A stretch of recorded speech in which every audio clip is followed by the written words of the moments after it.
figure out how to do it. There you go. And okay, good. So we're recording. John Guilfoil, who's let's see if we can get you in speaker view, John. We will in a second. John, about 2013, right? You founded your company. 2013. Okay. What did you done previously? What got you to that point, and why did you start the company? So I was a reporter for the Globe, as David knows, for about 6 years. I went to Northeastern University, graduated in 2007, and was one of those college students that really did not have any clue what I wanted to do early on. I was a criminal justice major. My father's a fireman, so I thought I'd do something along those lines. And finally, my fourth year, which at Northeastern's our junior year, I took a public relations class and took a journalism class, which were the same program at Northeastern. And I was encouraged by the professor to double major, which I thought was kind of crazy as a junior who's done most of his classes already. But lo and behold, doing the math, I was able to do a double degree program at Northeastern with just the remaining credits I needed to graduate. And I went to work as a Globe co-op, which is what most of their, there's an internship program, which is a little bit more advanced. It's a summer program, that's where your kind of full-time summer students go. And then there's the co-op program, which is where the majority of the college students that work at the Globe end up going. I was able to do that, and I never left. I stuck around working weekends, nights, mornings. I actually ended up really getting the bug, as we say in communications, for journalism, and I ended up writing for every section except for the sports and travel sections in the paper over the course of my time there. I ended up on staff in the Metro desk, and really thought that would be it for my career. I thought, once I made it on, I made my stated goal of becoming a staff reporter. I thought that was going to be where I retired. But then a couple of years later, I was covering a story for the Boston Globe called the Boston Homeless Census.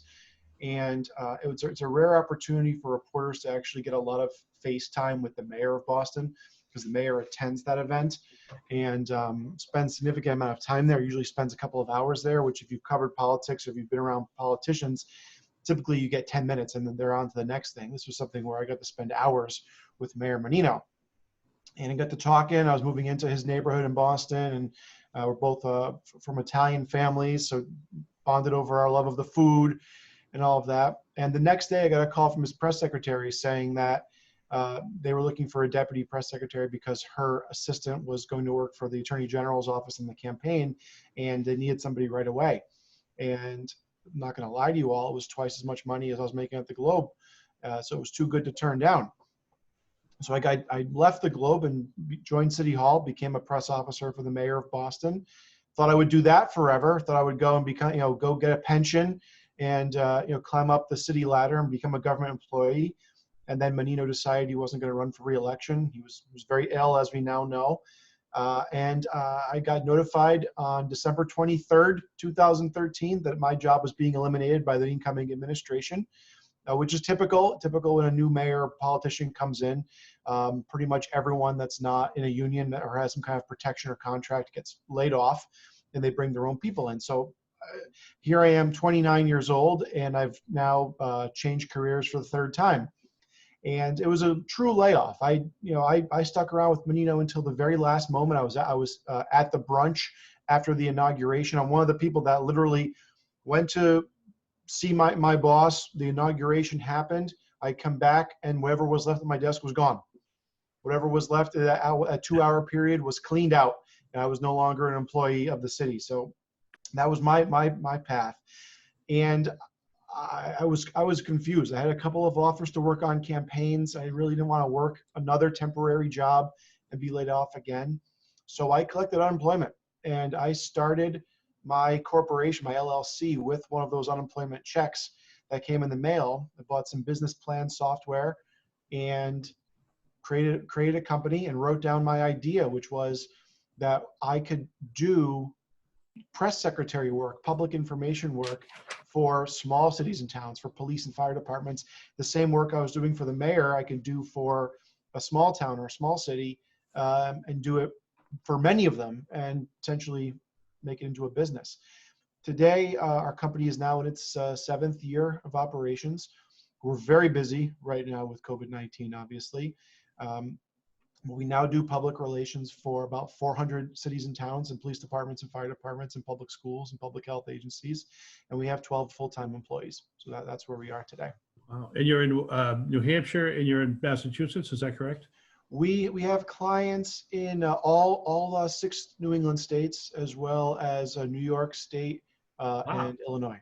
Wow. In Illinois. Yeah, we've done work for the Illinois Association of Chiefs of Police. And I mean, I looked at your website and I remember when you came out and I was writing for the Globe and I would deal with you. And I remember thinking to myself, this is a really interesting idea because you basically were representing small towns and giving them by basically divvying up the position over several towns. You gave them the opportunity to basically do professional public relations versus having an amateur from, somebody from the town or having one of the cops do it. In my experience with police, and I don't know if you ever get into this, John, but some police officers who deal with the press are great. Most of them are okay, but you can only get them when you can get them. Some of them are pretty awful. Peabody had a guy, I don't know if you know about this, John, but do you know about the Peabody guy? Yeah, he started a company. Didn't he start the police app? No, no, this is a different guy. But the chief was, maybe I shouldn't tell this story in front of the class. He was just very methodical. He was a nice guy, but he was very methodical, like a record that was being played on the wrong speed, which is it's an analogy none of them will get because they don't know what a record is. But it was just. They do. It's come back to him now. It's come back full circle. But it's retro. But I always thought whenever I would deal with this guy, I would think this is because the chief wasn't getting along with the media. And I thought this is the chief getting back at the media, having us deal with this guy. And I know when you're, and I didn't have this in the questions that I sent you, but it's on your website. So I think you're okay with it. Why, you have a thing here, why should the media person not be a police or fire chief? And I don't know if that extends to another officer, but why shouldn't the chief of police or the fire chief be the public information officer? It's for the same reason that a governor or a president should not be a public information officer. Police chief is a department head, and they have a very busy work schedule. They have to run an agency. They have to do all the HR, create the budget, administer everything, make sure they're up to date with all their policies and procedures. Becoming a police chief or a fire chief, you're not really a police officer or a firefighter anymore. You are an administrator. And they'll be the first to tell you that. It's half finance and half HR at the end of the day. And that doesn't leave really any time for writing press releases or doing anything. Now, aside from that, the police, we still make sure the police and fire chief and the mayors and superintendents of schools and all that, they still have to talk to the press. They still are the ones that go in front of the cameras and actually speak on behalf of their organization. But someone has to get them ready to do it. Someone has to write their talking points, make sure they're in the right mental frame of mind to do that work, to do all the media logistics, make sure they're parked and set up in the same place, make sure everyone's ready. A police chief or fire chief or a mayor or a president does not have the ability to do that if they also want to run a crime scene or bring in overtime shifts or pay the bills. Just in an average day, what we say and what FEMA teaches is that 90% of a public information officer's role is supposed to be positive, day-to-day, kind of happy things that are going on. And that 10% is preparedness and, emergencies. So we're in an emergency right now. We're in a long-term emergency right now, but the rest of the year will be spent on what else they have going on. But the rest of a police chief's year will be spent on bringing on new officers, training people, disciplining people, paying the bills, making sure the budget for the next fiscal year is correct. So it's about putting in the proper supports in place so that they actually can do their job more efficiently without having to play catch up. And our philosophy is that if Mayor Walsh deserves 5 or 6 press people, then the Arlington police chief deserves at least one, or at least one they can call on to help out when something goes crazy. Did you create this niche? No, I think I'm the first to really do it on a wide scale in New England. It's civilian public information officers are pretty common in on the West Coast and throughout Chicago, Midwest, things like that. We're the first to really deploy it on a wide scale in this part of the country. We're also one of the first companies to do it for the masses. There are a lot of civilian public relations people working for government agencies, but there are not a lot of public relations agencies that specialize in the public sector, mostly because the money is terrible. Yeah. I mean, you know, what we do, what we charge a mid-sized police department in a year, a PR firm bills in about 2 weeks Really? to a corporate client. You want to tell us what that amount is? No, but our clients typically pay us under $5,000 a year. Okay. A public relations retainer for a decent size, you know, mid-sized corporation to a corporate PR firm is about $10,000 to $15,000 a month. And as you said, I think the reason that it's that price point works because they can fit it into their budget without a big issue, without any big issues. And 90%, maybe 99% in some cases of what you're doing for a department is routine stuff. You know, touch a truck day or a toy drive at Christmas or COVID-19 safety things, and then of course you're there if anything bigger happens and they actually need you know, crisis management or something like that. Yeah, prior to COVID-19, our biggest undertakings had been the opioid epidemic, which has been ongoing for a long time. That's been our biggest single project. We did all the public relations and communications for the Gloucester Angel Initiative when it was created. And as I've told my classes, that program was created because the police chief wrote on Facebook that we're going to do this. And that was it. It goes on Facebook and says, we're not going to arrest drug addicts anymore. And it's like, oh, okay. So there was a lot of communications that went into that because we had to help identify or define the program. We also had to convince people it wasn't an elaborate ruse to arrest people with drugs in their pockets and get more people in jail. The second was the Merrimack Valley gas explosion in 2018, September of 2018. Our client is the town of Andover. Yeah. And if you were watching the news that day, you actually saw the Andover fire chief spoke first. We waited and waited and waited and waited and waited. We waited hours and hours and hours because we knew the governor wanted to speak. But you know, 4 o'clock, 4:15, this is happening. 7 o'clock, no one's talked to the press yet. And what we teach, if you become a police officer or a firefighter, you go into public information at all, that first hour is really the most important time to actually tell the press and I mean, screw the press, tell the public, not screw the press, we love the press, but tell the public, tell the humans in your city, your town, hey, this is what's happening. It's a dangerous situation. We'd like you to evacuate all of your homes in 3 cities. But a couple hours went by and we said, no, we're going with this. And you saw Mike Mansfield went in front of the cameras, and it just so happened that when we finally hit the trigger and said, you're going on TV, that's when the governor wanted to speak. So the governor actually delayed his press conference by 20 minutes because he saw that the fire chief was speaking, and he graciously said, no, he's speaking to the cameras. I'm sure he wasn't happy about it, but he didn't show. And I give Governor Baker a lot of credit. He plays really well with municipalities. And there are a lot of governors throughout history that see their municipalities, municipal governments as more of a hindrance to what they want to do. To this governor's credit, he sees the municipalities for what they are, which is the first line of defense from pandemonium, whether it's public health or crime or fire. The cities and towns are really where people have their most impact.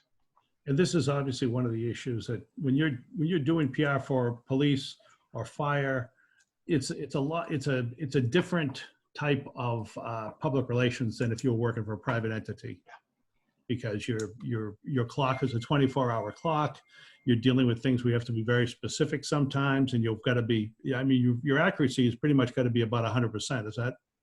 Are those the big areas? Yeah, I've been telling my staff the past few months we need to play mistake-free football. You know, to take that kind of Belichickian reference.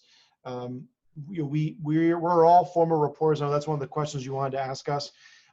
There are no former public relations. There are no veteran public relations people in my company except me.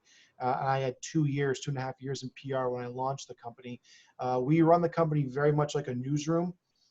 All of our employees are former journalists. And David will tell you this, one of the things that we fear most in journalism is what's called a correction. And that means that you got something wrong. Everyone, including you and your editor and your copy editor and whoever made the paper and printed it, everyone missed that error, which is a screw up on everyone's case. And now you have to publicly acknowledge that error and fix it in the next day's paper or online somewhere. And we do that. If we make a mistake, we issue a corrected press release with the word correction on it. It drives our staff crazy because they know that's kind of a black spot. That's sort of like a red X if you do something wrong in our world. So we really don't like to make mistakes, and we try to make sure we have two sets of eyes on everything. And even that's not enough, as David and I know in our careers. Let me, I've got, I think we got 7 minutes and I got 3 questions. So we'll go quickly on this. What role does social media play for you guys? Huge. The newspapers have changed so much just in the 7 years that I've launched the company. When I launched the company, Gatehouse Media went to a 1 reporter per town paper weekly philosophy, which we thought was disastrous, that you can't possibly have 1 person covering a town. And now they have 1 person covering 7 or 8 towns. And they've merged with Gannett. And we found that in terms of local news coverage, it's a disaster. Stories are not being covered anymore. And even the Globe and the Herald have not been exempt from that. The Globe has very much retracted its regional coverage of cities and towns over the past decade. I know because I made my start at the Globe for Globe West, which is a shell of itself. I wrote for Globe Northwest, which doesn't even exist anymore. And the Globe, they've made a move into Rhode Island for some reason, thinking that that's a profitable, fertile ground. And they're covering politics, immigration, diversity, and marijuana extensively. And someplace has to be sacrificed, and that's suburban news. So you have to use our clients have to use social media as a primary way to reach their residents with what's happening, whether it's a small fire or a crime or a traffic jam. The paper's not running out to cover these things anymore. And they'll be the first to acknowledge that. I'm not breaking any news here. Yeah, and social media obviously hits people directly. A lot of people read it in their phones. Who do you hire? You said, how many did you just say you have 12 people? We have 12 people now. We just brought on a full-time video person for COVID-19 on a temporary basis. We're hoping to actually keep her around. We hire writers first and foremost. Every single person from me down to our interns has to be able to write clean copy. That means we want you to know Associated Press style. We want you to know what's called the inverted pyramid, how to write a basic press release. So if you're learning that stuff and you think, what the hell is inverted pyramid? It's the most important thing you're ever going to learn in communications, because it lets you formulate a single thought without doing what they mistaught you in high school, which is here, write 57 pages, write 12 pages on this topic. I don't want 12 pages. I want 1 page. I want 8 paragraphs. And I want you to be able to make sense of a 57-page police report in about 600 words, which is 2 or 2.5 pages. So we hire writers and we hire people who believe in the mission. We don't make as much money as a big corporate PR firm makes, but we do work that we believe in, and we're happy to come to work every day. So we actually have brought a lot of interns that are criminal justice majors because they're very mission driven, very mission focused, and they're not just driven by corporate ambition. So when you say you're bringing in writers, are you bringing in writers like with a just out of college, 2 years in the business? A mix. Okay. One of the things that we do share with other PR firms is that we have the same kind of ladder from account coordinator, which is the very beginning, all the way up to account director or vice president. So there's various different grades in public relations that we stick to. So so we do hire people right out of college if they demonstrate an ability to write and sort of think the way you want them to think. But most of our people have done 3 to 5 years in a newsroom or similar setting. Okay, good. Good. Finally, what's I know the day-to-day life now, day-to-day is different now than it usually is, or is it? I mean, does everyone work remotely? Do you have an office? So everyone's remote right now, unfortunately. I'm in the office. I'm alone in the office. So it's kind of, it's kind of shitty, honestly, to be alone in the office. I'm not going to sugarcoat it. Working from home is great for employees. It's terrible for managers. I have to schedule Zooms. I have to schedule conference calls. I have to G-chat to make sure they're actually working. And then they're terrific. But if you're home with your cat and your dog and your mom and your dad and your sister, and you can have lunch, you can have people cook for you. You can, you guys know you're stuck inside. It's not as productive as you be in your dorm trying to study for a final exam or do a project, because there are so many more distractions at home, in the home setting. So yeah, we have two offices. One's in Georgetown up in the North Shore, one's in Braintree in the South Shore. And we have 5 or 6 people working in each office at any given time. There's also a lot of collaboration in the office. We can look over each other's shoulders. We can copy edit each other. We can fact check. We can go out for drinks. We can go out for lunch. We can't do that right now, so we're sort of suffering the same social isolation that you all are. Only we have to write 10 press releases a day each sometimes. Is it bullpen style? Yeah, actually, I'll show you the office here. So that's our intern station right there. You'll see my Save the Boston Globe sign from when the New York Times took a third of our pay off of our lap, so we can give the top 2 executives a huge bonus. You see there's our main TV and our printer station, and then over here is a very short custom-made desk, kind of cubicle style. We can fit 8 employees in here. There's another workstation down the end of the hall. But yeah, the one thing I will say, there's no privacy. I'm here and everyone can see what I'm doing. I can see what you're doing. It's very much like a newsroom in that regard. You see there's 3 televisions on. The police scanner is usually blaring. It's very, I thrive in that. That's the journalist in me. I want, everything to go fast. I want the noise. I want the news in the background. I want the tones going off for a structure fire. I want to know that stuff. I don't want someone to call me and tell me about it. I want to know what's happening right now. And Dave, I still got about 5 minutes. We're not in a rush. What's that?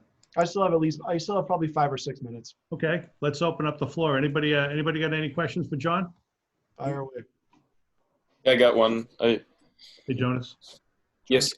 Have you ever had to deal with any civil rights litigation? Me personally, no, but we know that there are a lot of people, both as organizations and as individuals, who are legitimately concerned about that. We don't deal with the legal side of things. We deal with sort of getting as much information out to as many people as possible. So we really haven't gotten too involved in that's more of a question for counsel, for legal counsel, than it is for public information. If a department was charged with, if somebody brought a civil rights lawsuit against one of your departments, how would you cover it? Well, unfortunately, the lawyers control a lot of that. There's a lot. I tend to be a person that wants to say 110% of what a lawyer will allow, and a good lawyer will allow about 75% of what a lawyer will allow. So yeah, I want to say a lot more, but unfortunately, it's we can't comment on pending litigation. That's the response most of the time. The lawyer doesn't want to lose the lawsuit. Yeah. Okay. Any other questions? Fire away.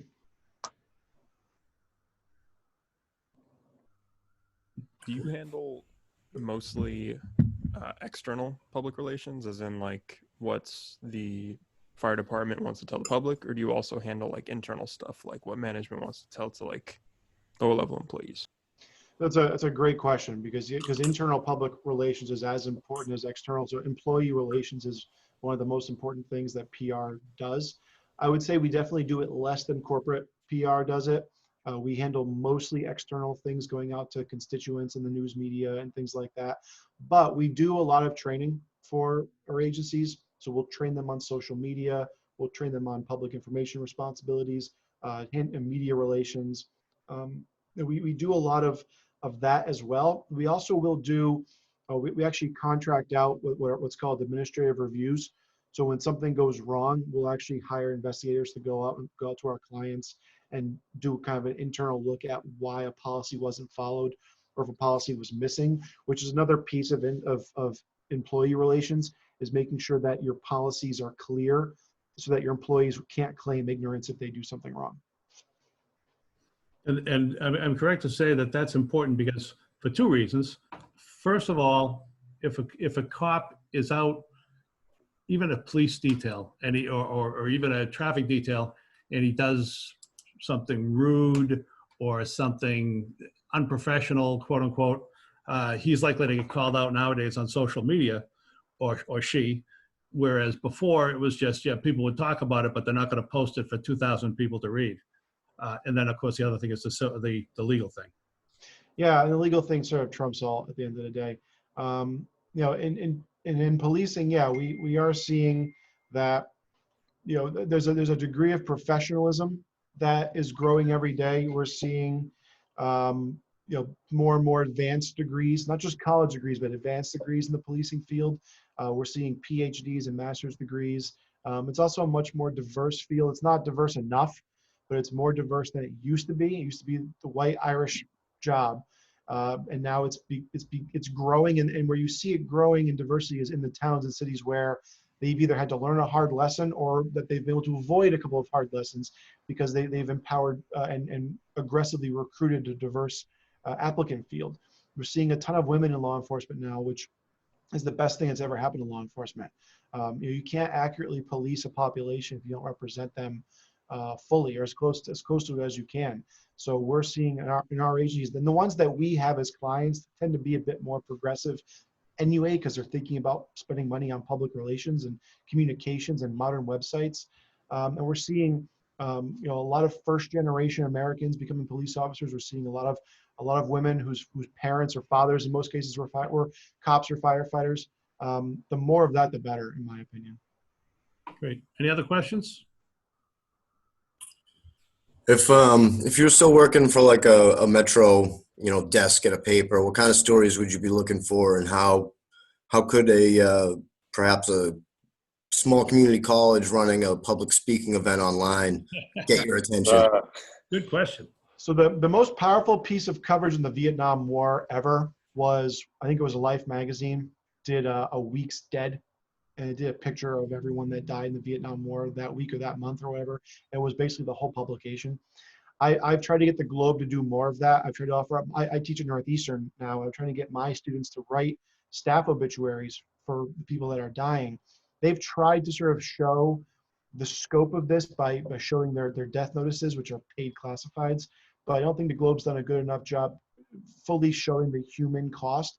So I would say is, you know, in your community, how many people have you lost? But not just that, who have you lost? Because if these people died of old age, staggered over 10 years, not over 10 weeks, you'd be able to see your local papers kind of chronicling their lives a lot more efficiently and a lot more effectively.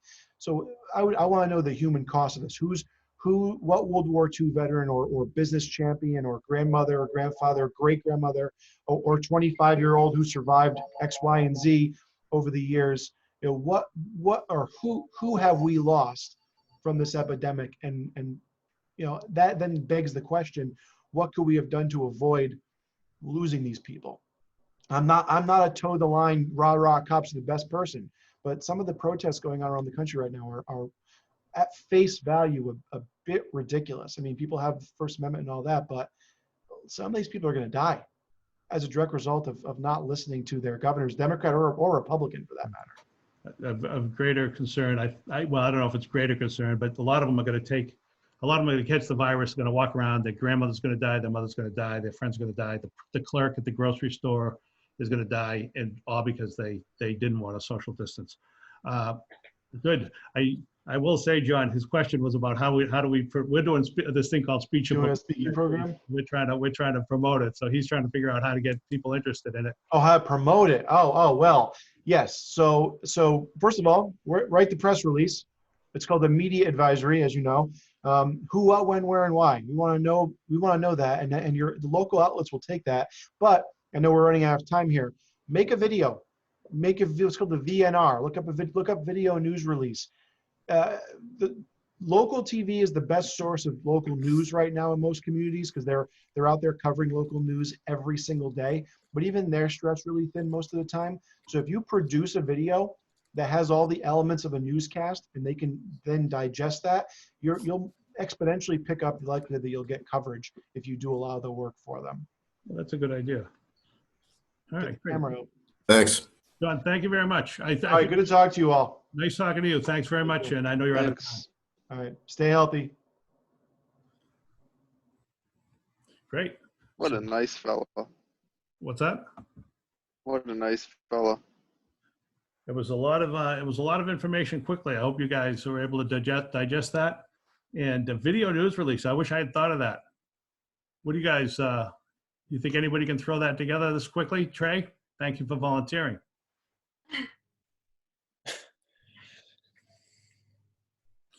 All right, so now, did you think you could put one together, Trey?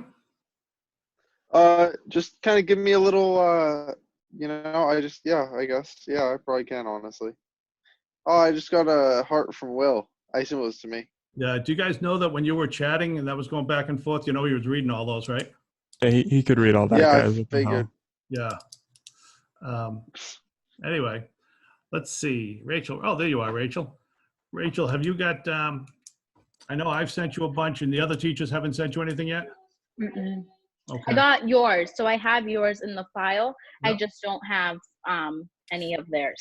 Yeah, So, have you looked them? I have a really good one, but it's pretty confessional, so I want to get her permission for that one. The other ones, I've kind of told them once and I've told them I might send them forward. Connections. But for that one, I want to double check with her because I don't want her to see it and freak out. yeah, okay. So I'm going to talk to her. I don't know how many you think are, some of them are good, some of them are okay. A 7 minute, I find that a 7 minute speech doesn't necessarily translate as well on video as Yeah, if it was a 3 minute speech, but it is what it is. yeah. If Okay. it's live, it can go a lot longer and still hold your interest if the speaker is good. Yeah. Did anybody send speeches that included a PowerPoint, or were they all just their face?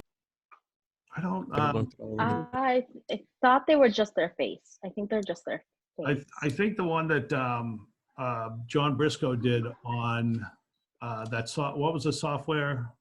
It was not a software program. The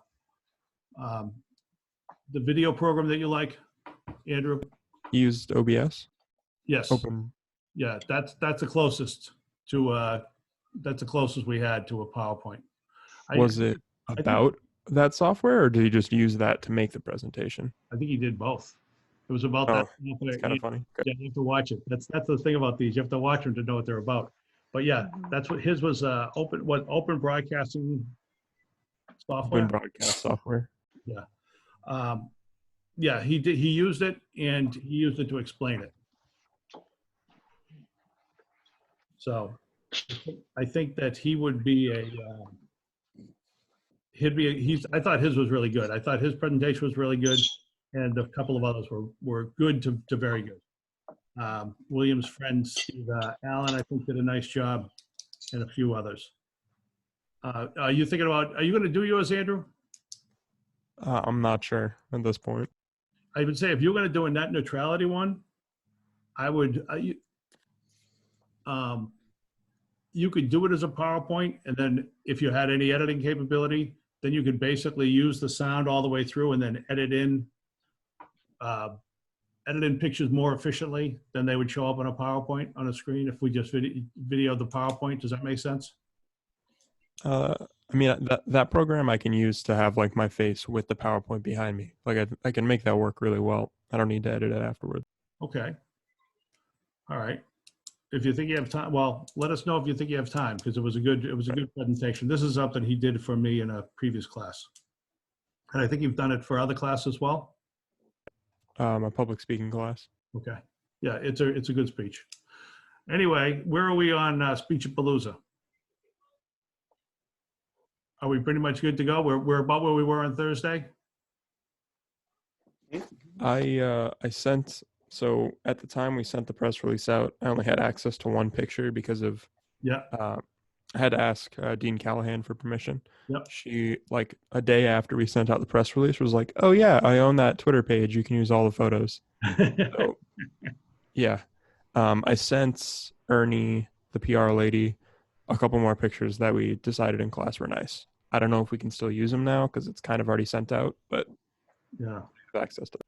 Well, and I know that I think you identified Deidre, but Ernie sent it to Ellen. Ellen didn't have an identification for the speaker, and she just wrote a student speaks. Oh, that's whack. Right underneath it, we put in the name and her major. you never know. You never know where stuff is going to be picked up from, and that's why you want to make it as simple as possible. I thought it was pretty clear, but a lot of hands touch it, and sometimes one person just doesn't see what you think they should see.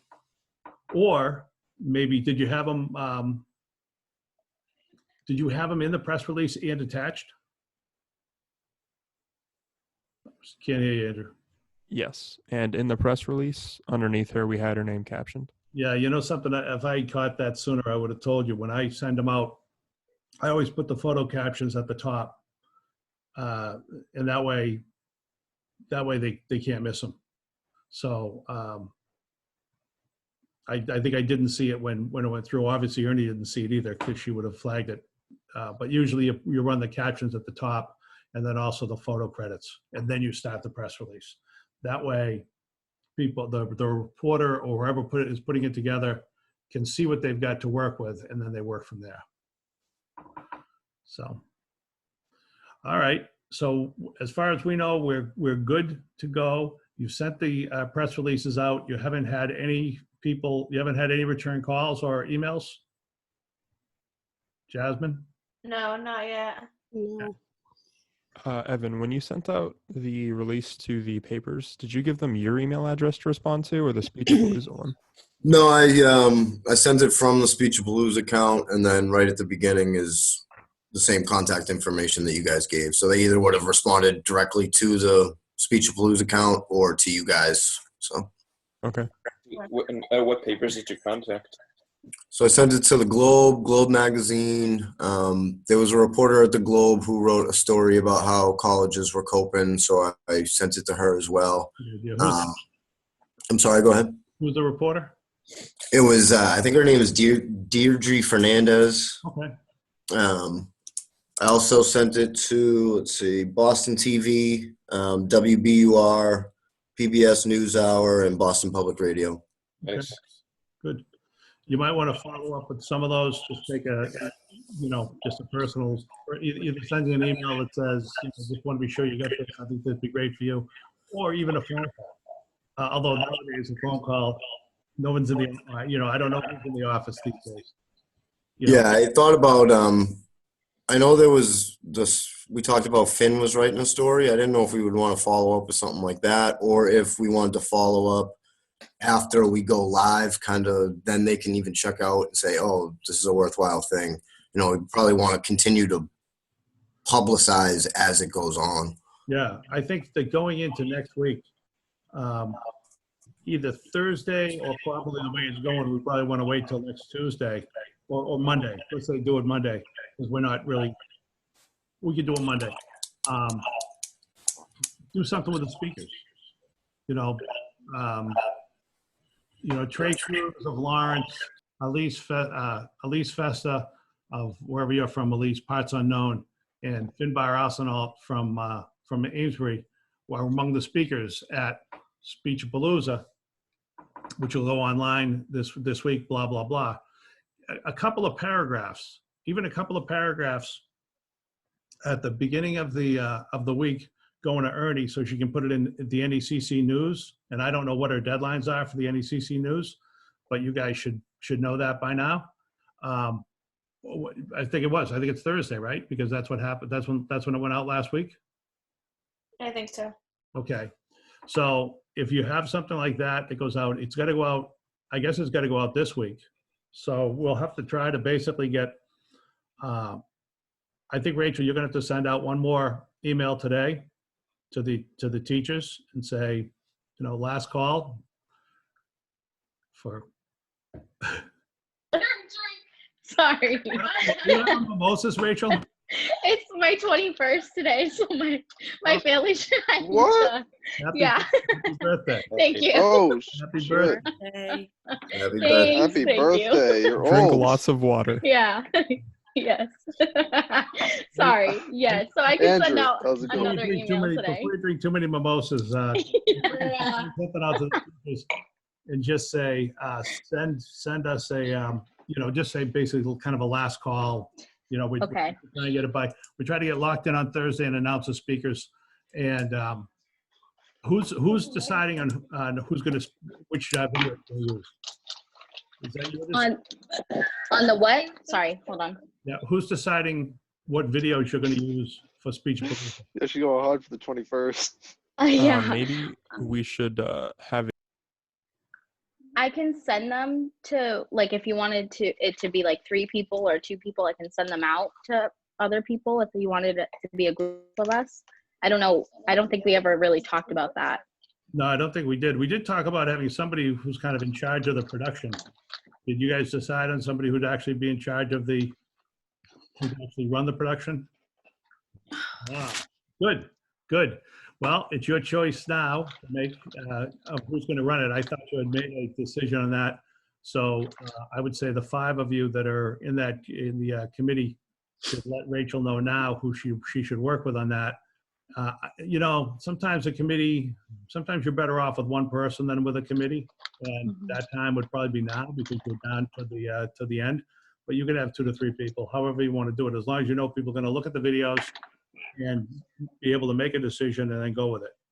I think with all of the students that you do pick, again, if we can find out their hometowns, that'd be a great thing. In fact, Rachel, maybe you can put that in the email. Say if it's possible for us to get the hometowns, we'd appreciate it. Okay. If not, I can get them through the school for you. So, Okay, sounds good. all right, so we should have that put together by Thursday so we can send something to the NECC News. Finn, your story should have been out last week. So if you haven't done it yet, which have you had, Amari, has Finn interviewed you?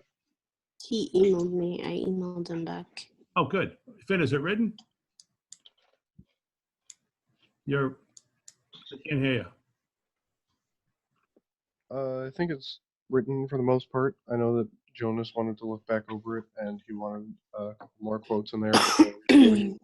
Okay, good. And remember, this is basically the thing that you're doing for Amari is maybe they'll pick it up and they'll just run it on their website. Maybe they'll run it. Maybe they'll decide to do their own story on it. But the important thing just is to get it out there to them and have it be something they can put on the website. You don't really necessarily put your name you don't put a byline on it. You just send it out, and you would you don't have to you don't have to reinvent the wheel. You know, use stuff from the press the main press release, and use that as your Bible. Does that make sense? Good. And when I'm talking about a Bible, I mean a source. It's your reference source to go back to for everything.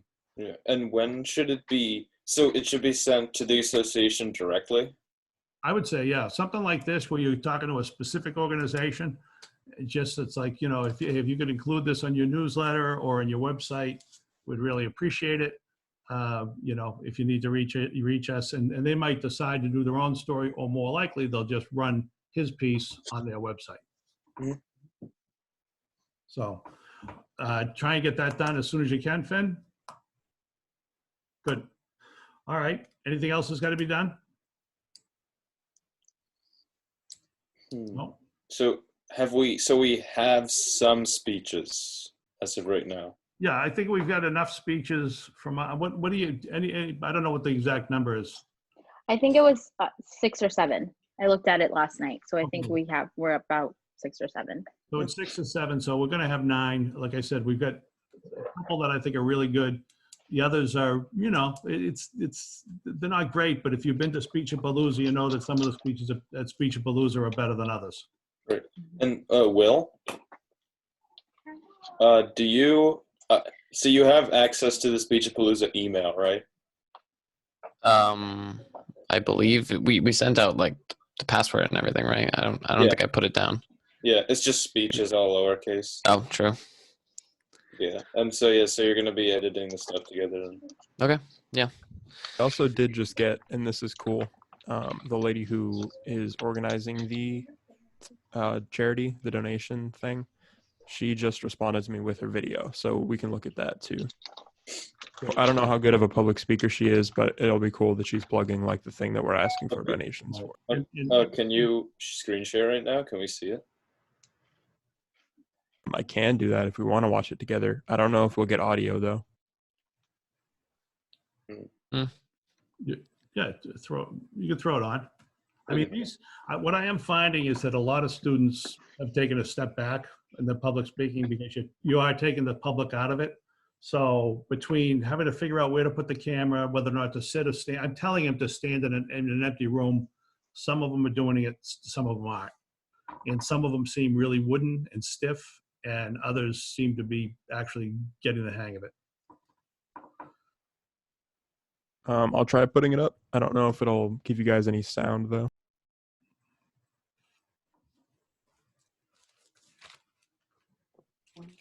Hold on just one sec, I'm downloading it.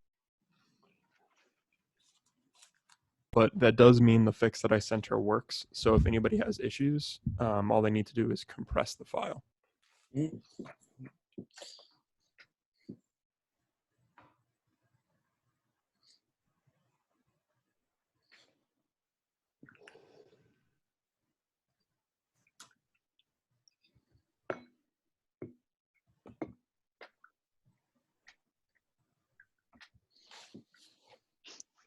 Do we Says have item below. graphics like already made? I need I like the way permission it to says screenshot. Andrew Vendetti is the co-host now. I feel like he Oh, like sick. it's like a coup. Like he did it himself. He just hacked into it. Yeah. Usurped. Whoa. Oh. A new codec? Oh, wait, that's you. Okay. I like how you said it out loud, thinking only you could see it.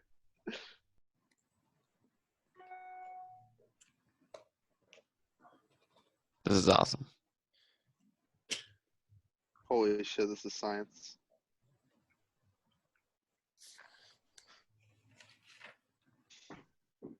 This is whack out of 10. It says I need to buy something to watch this. Did she just Oh. send me a virus? I think she did. Don't download it, whatever you do. Dude, I just downloaded the video. Like, do I have a virus on my computer now? Like, what What's the fuck? file You type? can. Yeah, It's I a was about to say, what file .mov type? and it's 87 Dot megabytes. .exe. Oh. Dot .mov. Dot .exe. .mov, not .exe. exe. 87. Anyway, I just thought that would be fun to do to mute Trey. Anything else that we've got to cover? Wait, Well, I, I can just unmute myself. No. I'm sorry, what did you say? Elise, I have a question. Yep. What the press release and the links we need to use to share on social media sent, like, 'cause I don't know where to find the links we're supposed to share on social media to the Speechapalooza. I think if you go to the NECC, where does it start? Where's the original post go, Jonas? The original press release, or No, the original post online. Was it the NECC news? yes, yeah, it was Ernie. Yeah. If you go to the NEC site and just share theirs, Mm-hmm. go to the NECC Facebook page, just go through their posts. They had a post on Thursday. Was it Thursday night? Several people put it on the discussion board. They sent their screenshot. They sent a screenshot and they put it on the discussion board. I checked the first night and the people that you would expect to sent it. And I didn't check it after that. So I assume that everybody sent it. And again, if it helps anybody to give them a little incentive, The college hasn't posted the press release on their Facebook page, but if you look up just Speechapalooza on Facebook, you can find the account. Okay, thank you. You're welcome. you remember, it does go to your grade. So we want to see what you shared, how often you shared it, and you can do it all with screenshots, and you can post them all on the discussion board. So one I've got so far. I mean, with a lot of things, what you do is you do exactly this, which is you send it out everywhere. Hope it comes back in terms of coverage. One thing with the Globe, I'll give you another one. Well, let me think. I don't know where it goes. See, Suburbia used to be Globe North, was Marsha Dick. So I would just say send it straight to the M. I don't know if it's M_Dick or if it's M Dick. Sometimes at the Globe they do them both ways. She might do something like that. Education reporter might do something like that, or you might have sent it to the right place and they're going to forward it around. it's tough for the big newspaper to find the right person. And I think sending it to the reporter was obviously a good instinct. Sometimes as a reporter, you'll get a pitch for something you just wrote, and you'll be like, I can't write this again. I'm stuck. Then other times they're like, oh, another COVID-19 story? Let me put it right over here because I'm going to be trying to find that, next week when I've got nothing to write about except COVID-19. Yeah, I tried to phrase it as like a follow-up if she was going to do another piece sort of idea. I tried to like personalize it for her. So Perfect. Yeah, that's exactly what you want to do. You want to be friendly. You want to be you don't want to be too pushy. And sometimes too, you send something like, if you're interested in this, or if you know anybody, please, or if you know anyone else who might be interested, please let me know. And sometimes they'll tell you, hey, I can't do this, but blah, blah, blah. Or they'll just send it over to them. So you never know sometimes where the stuff will land. All right. Anything else we got to do? Andrew, you said you had, like, do we have graphics that like say speech blues? I know there's one from that post that I saw on Facebook, but Andrew said you had other ones like Yeah, you got from. Didn't you do some, Trey? He's watching something. Okay. He's watching something. Did you make graphics? Didn't make any extra graphics. I have stuff. Right now I have a little bit of a wait, I have sound right.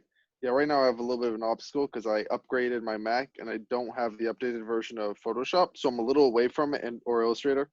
But I'm just gonna back it up and downgrade my Mac, I guess, a little bit so I can use it again.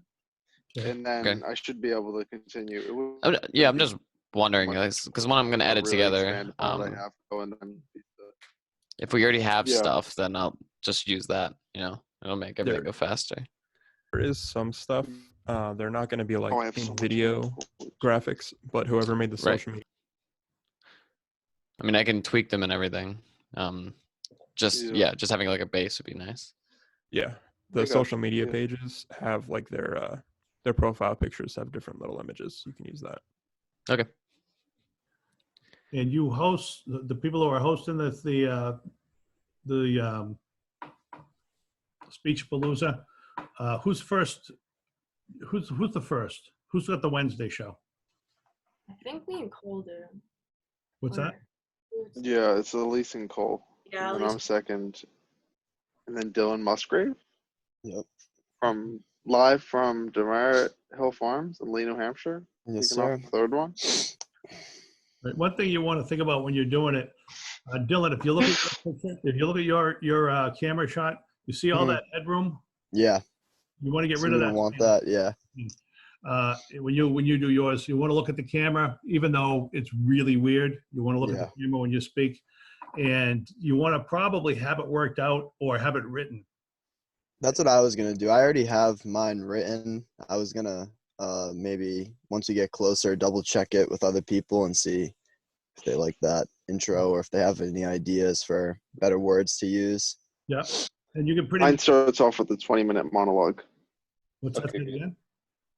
Mine's like a SNL 20-minute monologue to start it off. Yeah, that's what we're expecting. We're expecting that Dylan's thing will run about 25, and Elise and Cole will run about 25, and then yours will run about 90 minutes. Yeah. The last 25 will be student speeches.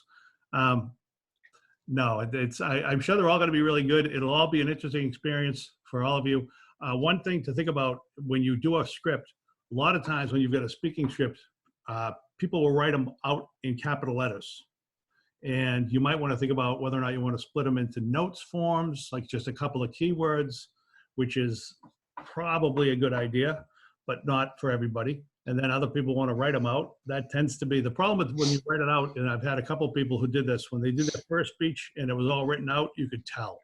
It would just automaton, just reading. You see the eyes. Yeah. So and it's just not the tone and everything else. So it does take it takes a little practice. So you might want to try practicing into your phone or whatever can record you. Wait, so how long should the host speak? Yeah. It's up to you. I mean, I don't think we have to be speaking a lot, but I think you want to basically establish yourself for the audience. You got to get a couple of messages out. We're here to raise money for the COVID-19, what's the name of the organization? It's the COVID-19 emergency fund. It's Okay. just straight to the school. Yeah, so you want to be able to get that message in and let people know that we're going to be running the website. Can you do that, William? Can you put the website on the bottom of the screen? Yeah, of course. I mean, like just like text, you mean, just to get people to go to the website? Yeah, yeah. Yeah, no, that's fine. I think when people are watching it, it's not a bad idea. I mean, obviously, if it's going on social media, we could also put that message on the social media, on the, we're raising money for, welcome to episode 1 of Speechapalooza. We're raising money for the COVID-19 and put the link in, send your donation too. But it's not a bad idea to have it on the screen, at least for some of the time, to remind people that that's what they can send. Just like a telethon. Have you seen a telethon, William? No, I've never seen a record player, a record, or a telephone. I have no idea. Look at you. You guys are all so smart. You know what record players are. Anyway. It's a UFO thing. So the host should have something about raising money for the COVID-19 emergency fund. They should have something about each person. And when you can write them out, you can just basically leave a blank. Like our next speaker is blank from blank, and then just fill it in. Or you could say blank, who's a junior at the school, and they're going to talk about blank. And then up they come, they do the speech. Maybe you've seen it, hopefully you'll have seen it before, and you'll say something about the speech like, hey, that's new information on brushing our teeth, or whatever the speech is.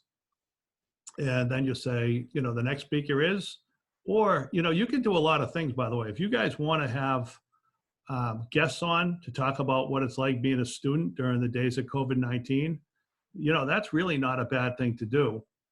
If you wanted to do it like on a Zoom type of an account and just have that person call in and put that person on the screen with you, that's not a bad thing you could try. If you could do a split screen, or maybe do something where, well, whatever, anything like that. Or you could, if you know one of the speakers on your night, you can basically have them call in and just do a thing with them about what it was like to put together the speech, why they put together the speech, what it's been like, and again, what it's been like going to school. I mean, you guys are going through something, a shared experience with, how many college students in the United States? Anybody know? Jonas? I don't know. More than 10. That is a good estimate. Whoa, that's a really smooth logo, guys. Yeah, I don't know what the number of students are, but think about it.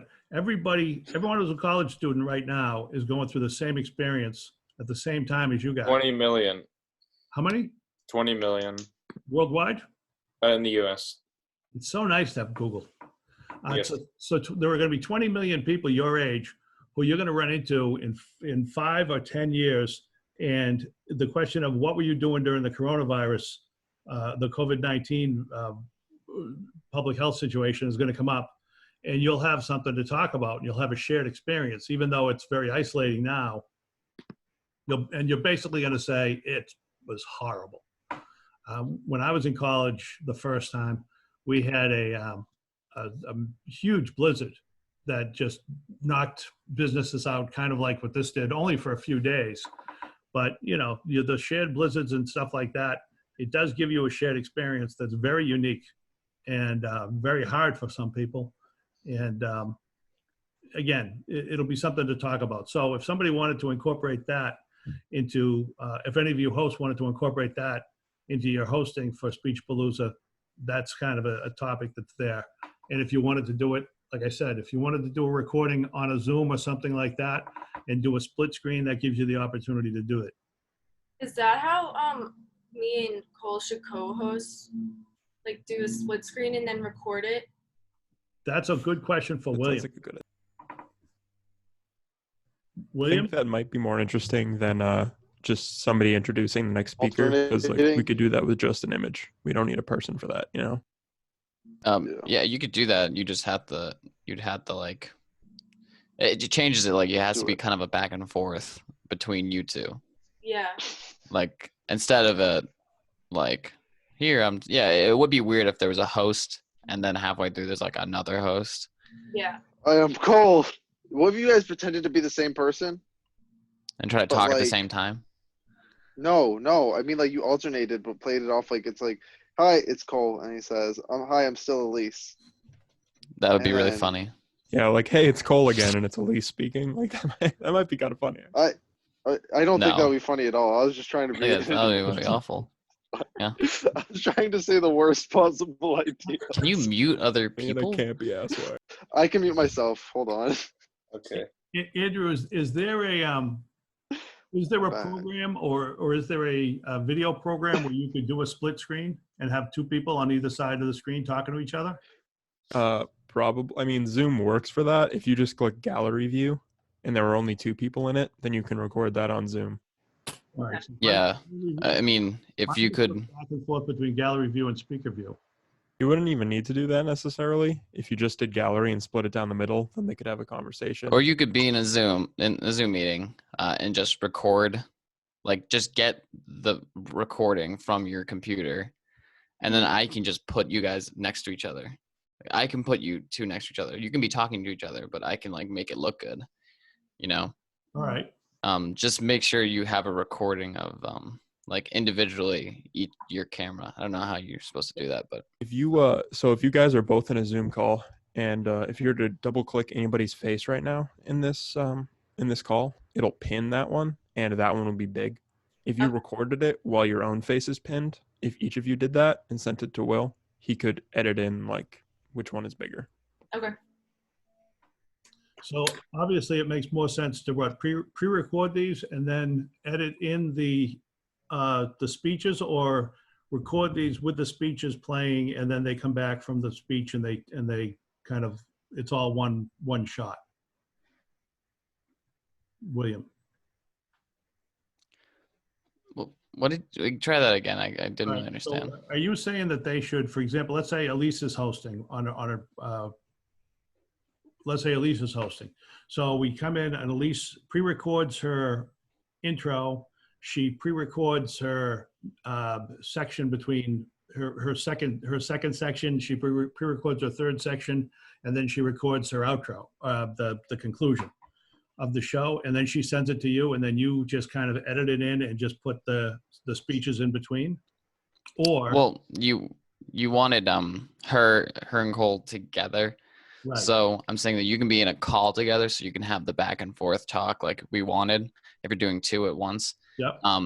If you just individually record, I'm just trying to think of like the video. If you have like record like how we see at least right now, like your screen, not your screen itself, but you know the camera.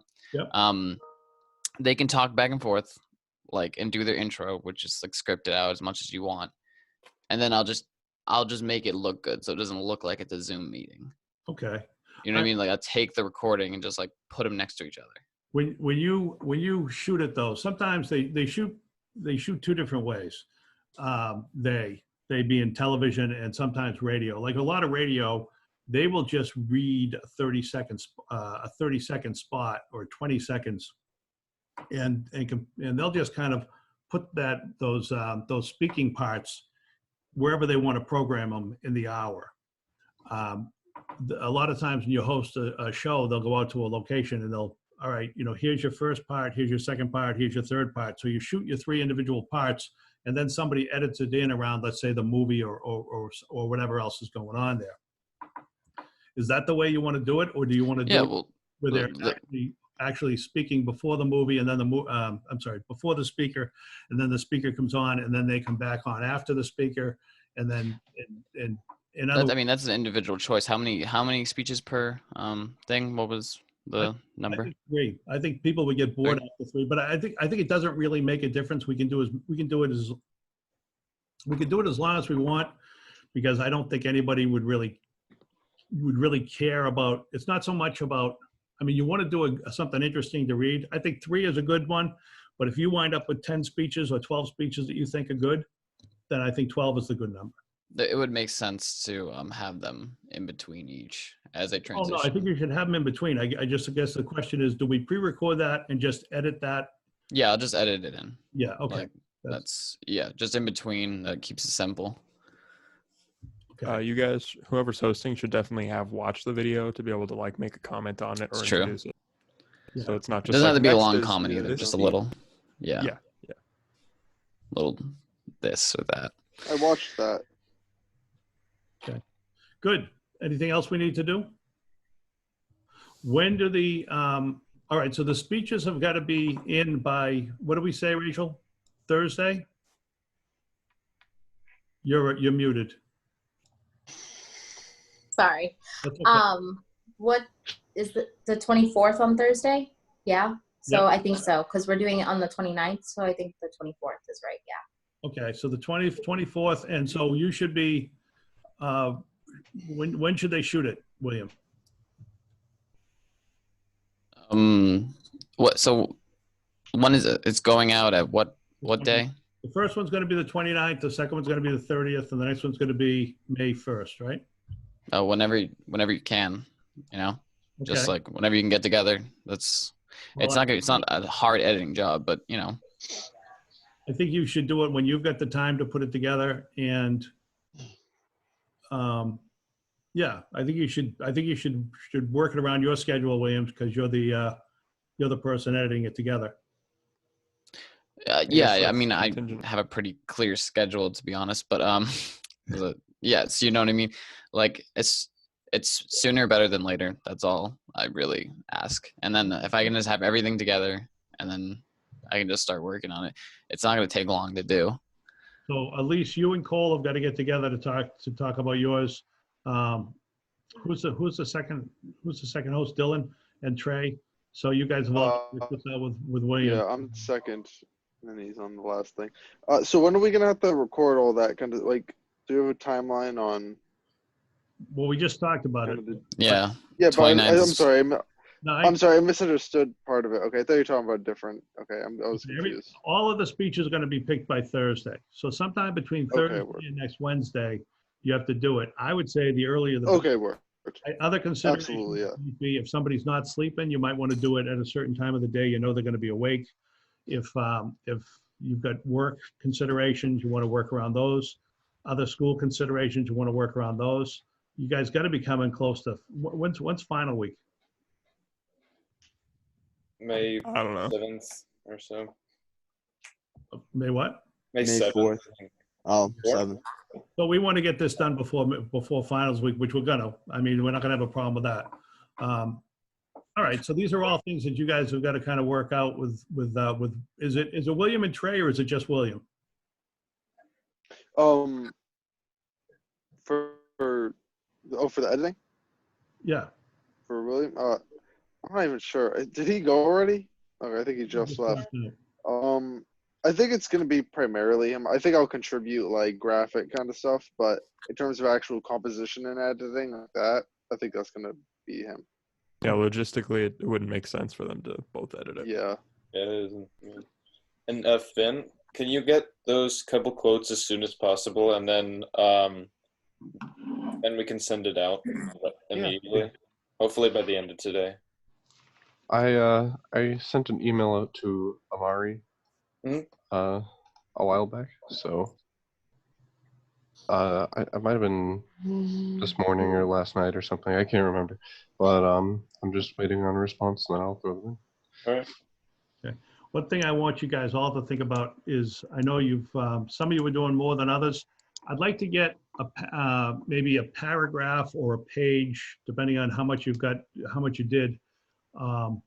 It can be kind of use bullet points, but I want you to tell me what you've done or what you're doing with this project. And I'd like you to send it to me and to Jess. Do those guys have your email address, Jess? Jessica? She's in a group chat with us. Oh, We can message her on Facebook. yeah. Yeah. So this final report. So Jess and I are still writing it, or how's it going to be done? Let's say this, like I want let's say John or Julia, they say I did this, and this, 3 things, and Jess says I only remember you doing 1 thing. I just want to deal with it now rather than deal with it at grading time. So we'll fact check it before we actually. Not just fact check it, but get a sense of what somebody's how somebody sees themselves in this project. Right. So, And so also, we might find that somebody, even though it's fairly late in the game, maybe there's something else. If somebody hasn't done enough, maybe there's more that they can do. And Right. obviously, with social media, there's an opportunity for people to do a little bit more. I would be happy to take that up. Yeah. I was thinking of you, John. Thanks. I knew you were. I knew Yeah. that was me. Anyway, so so if you could all send me a paragraph and send Jess a paragraph. Jess, do they have your email address? I don't think so. Okay, could you just send out a group chat and just say, or I'm sorry. Could you send out a group text simply to say, this is my email address. Please send that paragraph to Dave Radigan and myself on by Thursday. Is that good? Yeah. Okay. And that way you can use that to put together the report. Jonas, you want to be in on the email, or are you good with just doing all the work? I'd like to be on it. Why not? So To send out an email, you need 2 people to send out an email. What's that? No, No, to receive the email. They're working on the report together. They're working on the report together. Sounds like a government job. What's that?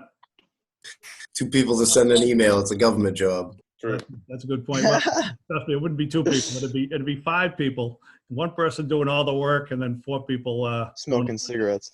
Yeah. All right. So, Jess, can you do that? Just include Jonas and just let people know your email, Jonas's email, and you guys all should have my email. Good. So and it doesn't have to be extensive. I don't want you to pad it. I don't want you to hear. I don't want to hear. Just tell me what you plan to. Tell me what you've done or what you plan to do, and then we've kind of got it. So Jess has it for her report.